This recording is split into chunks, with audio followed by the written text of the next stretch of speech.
बच्चों, आज मैं आपको कक्षा 8वीं का अध्याय 2 जिसका नाम है एक चर वाले रैखिक समीकरण प्रश्नावली है 2.2 उसका सवाल क्वेश्चन 12 और इससे आगे के सवाल सिखाऊंगी। इससे पहले की वीडियोस में मैंने क्वेश्चन नंबर 11 तक के सवाल सिखाए हैं जो 3 पार्ट में अलग अलग डिवाइडेड हैं। आप उनको अच्छी तरह से देखकर वो सवाल भी सीख सकते हैं। तो क्वेश्चन नंबर 12 देखते हैं बच्चों, क्या है। 15 वर्ष बाद रवि की आयु उसकी वर्तमान आयु से 4 गुनी हो जाएगी। रवि की वर्तमान आयु क्या है। तो बच्चों इसमें बताया गया, पूछा गया है कि रवि की वर्तमान आयु क्या है। इसमें कोई रवि नाम का लड़का दिया हुआ है और उसकी वर्तमान आयु पूछ रहे हैं, तो हमें वर्तमान आयु निकालनी है। लेकिन दिया हुआ क्या है, 15 वर्ष बाद रवि की आयु उसकी वर्तमान आयु से 4 गुनी हो जाएगी। तो इसमें एक तो बच्चों हमें दिया हुआ है रवि की आयु, वर्तमान आयु मान लेते हैं। मान लो रवि की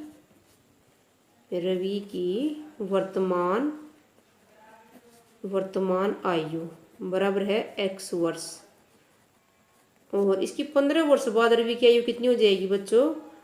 15 वर्ष बाद रवि की आयु, जैसे कि अब अगर आपकी आयु है 5 वर्ष या 10 वर्ष मान लीजिए, तो 15 वर्ष बाद कितनी हो जाएगी। 10 में 15 जोड़ देंगे, और अगर 20 साल है तो 20 में आगे हम 15 जोड़ देंगे, 35 हो जाएगी। तो इसी तरीके से रवि की वर्तमान आयु हमने मानी है x वर्ष, क्योंकि ये पूछ रखा है हमसे वर्तमान आयु हमें निकालनी है। तो इसके अंदर हम क्या करेंगे, 15 वर्ष जोड़ देंगे, क्योंकि अब x वर्ष है तो 15 साल बाद x जमा 15 वर्ष हो जाएगी बच्चों। x जमा 15 वर्ष, यहाँ वर्ष लिखना है। तो प्रश्नानुसार क्या दिया हुआ है बच्चों, प्रश्न के अनुसार शर्त क्या दी हुई है देखते हैं। प्रश्नानुसार 15 वर्ष बाद रवि की आयु उसकी वर्तमान आयु से 4 गुनी हो जाएगी। जो ये उसकी वर्तमान आयु है, ये इससे x जमा 15 15 साल वाली आयु है, जो ये वर्तमान से कितने गुणे हो जाएगी, 4 गुणी। तो ये 4 गुणी है, इसलिए समीकरण को बराबर करने के लिए हम वर्तमान आयु को 4 से गुणा कर देंगे। आप इसको इस तरह से समझ सकते हैं बच्चों कि जैसे कि अभी आयु है 5 साल, और 15 साल के बाद कितनी हो जाएगी, 5 जमा 15 बराबर है 20, यानी 5। तो ये कितने गुणी हो जाएगी, ये 4 गुणी। ये 4 गुणी हो चुकी है, लेकिन हमने यहाँ समीकरण का निशान लगाया है। तो अगर हम इसके साथ समीकरण का निशान लगाएंगे तो ये 80 हो जाएगी, और 80 5 के बराबर नहीं होती है बच्चों। तो हम किसके साथ लगाएंगे, 4 गुणा इसके साथ लगाएंगे। 4 पंजे 20 बराबर है 20। तो इस तरह से आपको समझ में आ जाएगा कि ये हमने 4 के साथ 4 गुणा हो जाएगी, वर्तमान आयु के साथ गुणा क्यों किया है। तो अब हम इसको सोल्व कर लेते हैं बच्चों। x को हम इधर ले आएंगे, 4x इधर आ जाएगा, x माइनस का हो जाएगा क्योंकि यहाँ प्लस का है। तो अगर हम इनको चर को या अंकों को दायां या बायां पक्ष की तरफ बदलते हैं तो इनके निशान चेंज हो जाते हैं, और भाग और गुणा भी उल्ट जाते हैं। भाग गुणा हो जाता है और गुणा भाग बच्चों, ये मैं आपको पहले भी बता चुकी हूँ। तो अब आ जाएगा 3x बराबर है 15, और यहाँ से x की वैल्यू आ जाएगी बच्चों, x बराबर है 15 बटे इधर आ जाएगा 3, 3 एकम 3, 3 पंजे 15, x बराबर है 5 वर्ष। और यही तो पूछा हुआ था हमसे कि वर्तमान आयु क्या है रवि की वर्तमान आयु हमने x मानी थी, और x की वैल्यू आई है 5 वर्ष। तो अतः रवि की वर्तमान आयु बराबर है कितनी आ जाएगी बच्चों, 5 वर्ष। तो यही हमारा आंसर है, आंसर। अब बढ़ते हैं अगले सवाल की तरफ। क्वेश्चन नंबर 13 है बच्चों, एक परिमेय संख्या को 5/2 से गुणा कर 2/3 जोड़ने पर -7/12 प्राप्त होता है, वह संख्या क्या है। तो बच्चों कोई परिमेय संख्या दी हुई है, तो सबसे पहले तो हम ये जानते हैं कि परिमेय संख्या क्या होती है। परिमेय संख्या ऐसी संख्या होती है बच्चों जिसको हम p/q की फॉर्म में लिख सकते हैं, p/q के रूप में, जैसे अंश बटा हर भिन्न के रूप में लिख सकते हैं। जैसे कि हमारी हो गई 2/3 हो गई, जैसे 1 हो गई, इसके नीचे भी 1 लिख सकते हैं। और ये q बराबर नहीं होना चाहिए 0 के, यानी कि नीचे 0 नहीं होनी चाहिए। तो ऐसी संख्याओं को हम परिमेय संख्याएं बोलते हैं। और ये पहले चैप्टर में परिमेय संख्याओं के बारे में हम पढ़ चुके हैं। तो ये परिमेय संख्या माननी है हमें। वह संख्या क्या है, तो इसको हम मान लेंगे x। परिमेय संख्या मान लो, परिमेय संख्या जो पूछी गई है ना वो माननी है। मान लो परिमेय संख्या x। तो अब क्या करना है प्रश्न के अनुसार, प्रश्नानुसार एक परिमेय संख्या को 5/2 से गुणा कर 2/3 जोड़ने पर -7/12 प्राप्त होता है। तो अब देखते हैं क्या क्या करना है। संख्या को 5/2 से गुणा करेंगे, संख्या है x, इसको गुणा करेंगे 5/2 से, कर दिया। फिर क्या करना है, गुणा कर 2/3 जोड़ने पर। अभी यहाँ पर इसमें क्या करेंगे, 2/3 जोड़ेंगे। अब इसमें सीधे नहीं जोड़ सकते यहाँ, क्योंकि ये इसके साथ पहले गुणा करनी है, और गुणा पहले होती है जैसे बोडमास का नियम है हमारा, या डमास का लगा लो, 4 तक तो भाग तक तो यही काम आता है, डमास का नियम है। तो इसमें पहले मल्टीप्लाई करते हैं, ये गुणा करेंगे फिर जोड़ेंगे। जोड़ने पर -7/12 प्राप्त होता है, यानी कि बराबर है, कितना रिजल्ट आता है इसका, -7/12।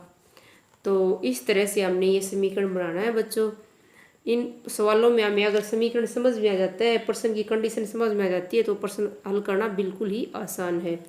अब यहाँ से ब्रैकेट हल कर लेते हैं। x गुणा 5, तो ये कटते तो हैं नहीं, इनकी गुणा कर देते हैं। ऊपर ऊपर वालों की, नीचे नीचे वालों की गुणा करते हैं, ऊपर वालों की कर देते हैं। x गुणा 5 यानी कि 5x/2, ब्रैकेट खोल देते हैं, जमा 2/3 बराबर है -7/12।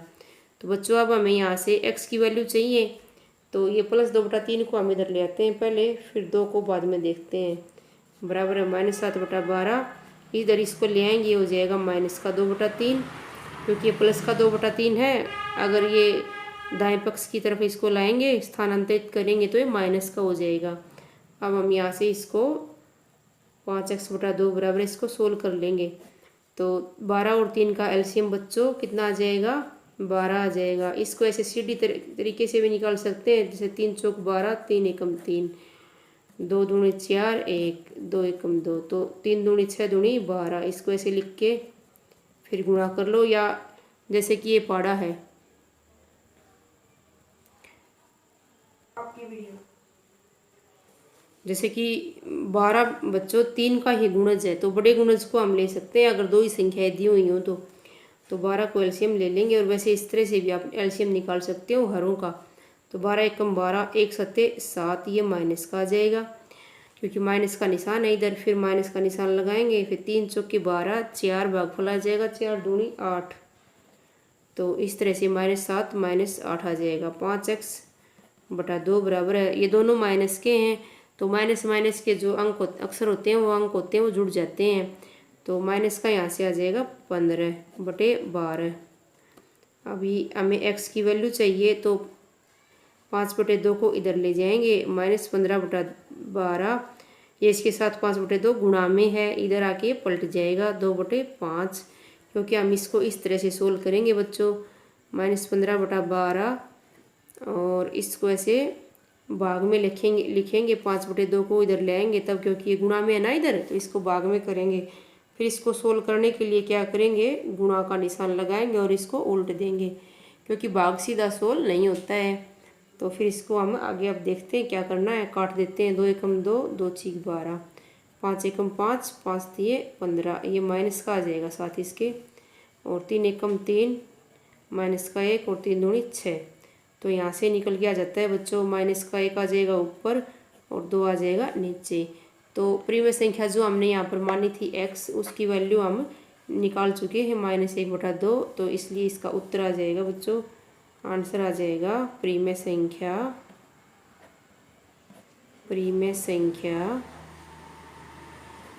का मान बराबर है -1/2। तो इस तरह से हमने क्वेश्चन नंबर 13 का हल किया। अब हम अगले क्वेश्चन की तरफ बढ़ते हैं। तो अगला क्वेश्चन है बच्चों, लक्ष्मी एक बैंक में खजांची है, यानी कि वो रुपये का लेन देन संभालती है। उसके पास नकदी के रूप में, नकदी यानी कि नगद रुपयों के रूप में 100 रुपये, 50 रुपये, 10 रुपये वाले नोट हैं। तो उसके पास कितने प्रकार के नोट हैं बच्चों, 3 प्रकार के, 100, 50 और 10। उनकी संख्याओं में क्रमशः 2:3:5 का अनुपात है और उनका मूल्य रुपये 4 लाख है।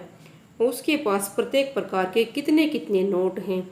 तो बच्चों इसमें हमें क्या दिया हुआ है कि एक लक्ष्मी नाम की महिला है, उसके पास क्या है 3 तरह के नोट है, 100, 50 और 10। तो इस तरह से उसके पास 100, 50 और 10 रुपये के नोट हैं। हमें नहीं पता वो नोट कितनी संख्या में हैं, ये हमसे पूछा गया है। उसके पास प्रत्येक प्रकार के कितने कितने नोट है। हमसे क्या पूछा गया है, नोटों की संख्या। हमसे नोटों की संख्या पूछी हुई है। तो आपको सबसे पहले ये पता होना चाहिए हमसे पूछा क्या गया है। हमें इन नोटों की संख्या पूछी गई है बच्चों की। 100 के नोट कितने हैं, 50 के कितने, 10 के कितने। और ये नोट है और इनकी संख्याओं में क्रमशः 2:3:5 का अनुपात दिया गया है। इनकी संख्या हमें बतानी है लेकिन अनुपात हमें दिया गया है। 100 के नोट 2 अनुपात में है, ये 3 में और ये 5 अनुपात में दिए हुए हैं। और इनका सभी का मूल्य दिया हुआ है बच्चों 4 लाख रुपए। तो इनका मूल्य लिख लेते हैं, फिर मैं आपको एक सारणी की तरह इसको बना के दिखाऊंगी। आपको बहुत ही आसानी से ये समझ में आ जाएगा। तो उनका मूल्य, सभी नोटों का मूल्य लिख लेते हैं। सभी नोटों का मूल्य बराबर है 4 लाख रुपए। ये है बच्चों 4 लाख रुपए। और अभी इनको हम ऐसे लिख लेते हैं कि नोट का नाम, क्या क्या नाम है बताओ। रुपये 100, रुपये 50 और रुपये 10। तो इस तरह से हमारे पास 3 नोट हैं। नोटों के नाम लिख लिए बच्चों हमने। फिर नोटों की संख्या का अनुपात कितना है, इसको यहाँ पहले यहाँ भी लिख लो बच्चों। नोटों की संख्या का अनुपात, संख्या का अनुपात 2:3:5, ये हमें दिया हुआ है बच्चों। तो अभी हम नोटों की संख्या लिख देते हैं। नोटों की संख्या लिख देते हैं। जो हमें अनुपात दिया हुआ है 2, उसको हम लिख देते हैं 2x। और जो 3 दिया हुआ है 50 के नोटों का अनुपात, संख्या का अनुपात, उसको 3x। और इसको हम लिख देते हैं 5x। तो इस तरह से आपको ये लिखने हैं बच्चों। फिर क्या करना है, नोटों का मूल्य निकालना है। नोटों का मूल्य हमारे पास एक्चुअल में कितना है, वास्तव में 4 लाख। लेकिन हम जो हमारे पास ये नोट और इनकी संख्या का अनुपात है, इससे मूल्य निकालेंगे। नोटों का मूल्य निकालेंगे बच्चों। हम 100 रुपये के नोट है हमारे पास 2x, तो इनको गुणा कर देंगे। 100 गुणा 2x। हमारे पास 50 रुपये के नोटों की संख्या है 3x, इसको गुणा कर देंगे। 50 गुणा 3x। हमारे पास 10 रुपये के नोट है 5x, 10 गुणा 5x। इस तरह से हम इनका मूल्य निकालेंगे। 100 दूनी 200 और x का x आ जाएगा और 50 दिए 150 हो जाएगा, या 3 पंजे 15, 0 गिन के लगा देते हैं हम x। फिर 5 एकम 5 और 0 गिन के और x। तो ये हमारे पास रुपये आ गए हैं। तो ये आ गए हैं बच्चों तीनों नोटों का मूल्य। तो अब हम क्या करेंगे, जो हमारे पास एक्चुअल में मूल्य दिया हुआ है, इनको जोड़ के और इनके सामने रखेंगे, समीकरण बना लेंगे बच्चों। तो अभी प्रश्नानुसार लिख देते हैं बच्चों। प्रश्न के अनुसार क्या दिया हुआ है कि तीनों जो नोट हैं ये, इनका मूल्य कितना है, 4 लाख रुपए। तो इनको हम हमारे वालों को भी ऐड कर देते हैं। 200x जमा 150x जमा 50x बराबर है, कितना लिखेंगे, 4 लाख। ये 0 लगाने में आप गलती मत करना बच्चों। जो 4 लाख 9 लाख तक की संख्याएं होती हैं, उनके अंदर क्या होता है, 5 0 आती हैं और एक जो अंक होता है वो आता है।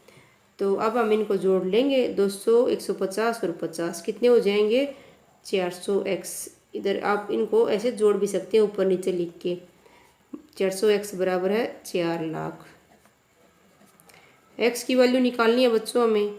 तो x की वैल्यू निकालने के लिए 400 को हम इधर ले आएंगे, बटे में आ जाएगा और 2 0 से 2 0 काट देंगे। 4 एकम 4, 4 एकम 4, 1 0 2 0 3 0।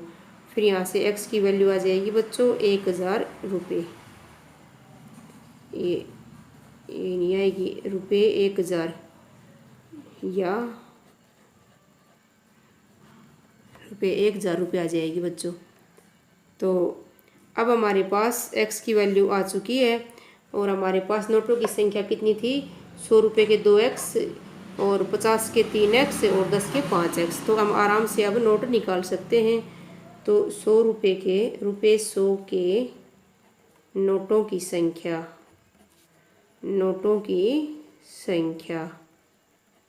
बराबर है, कितनी मानी थी हमने बच्चों, यहाँ पर 2x मानी थी। तो 2x बराबर है कितना हो जाएगा, 2 गुणा ये 1000 से गुणा कर देंगे तो ये हो गए 2000 नोट। फिर आएगा रुपीज़ 50 के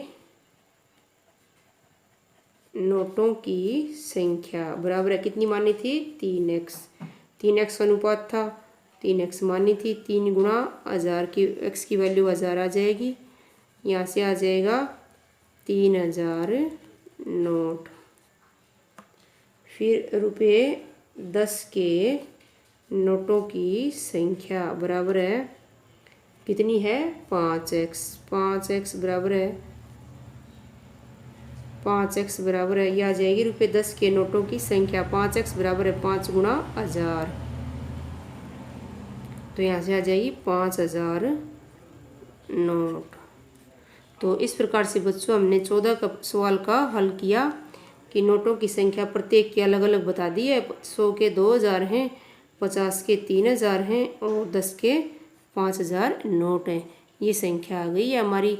तो इस तरह से आपको भी ये मूल्य और ये नोटों की संख्या का अनुपात लिख के फिर क्या करना है, ये नोट का नाम, नोट की संख्या और नोटों का मूल्य निकाल लेना है और फिर ऐसे समीकरण बनानी है और इसको हल करना है। फिर यहाँ से आपके पास सभी नोटों की संख्या आ जाएगी। तो थैंक यू बच्चों। अगर आपको मेरे द्वारा समझाए गए सवाल समझ में आ रहे हैं तो आपको वीडियो को लाइक करना है और चैनल को भी सब्सक्राइब करना है ताकि आने वाली अपडेट्स आपके पास सबसे पहले पहुंच जाए। थैंक यू बच्चों।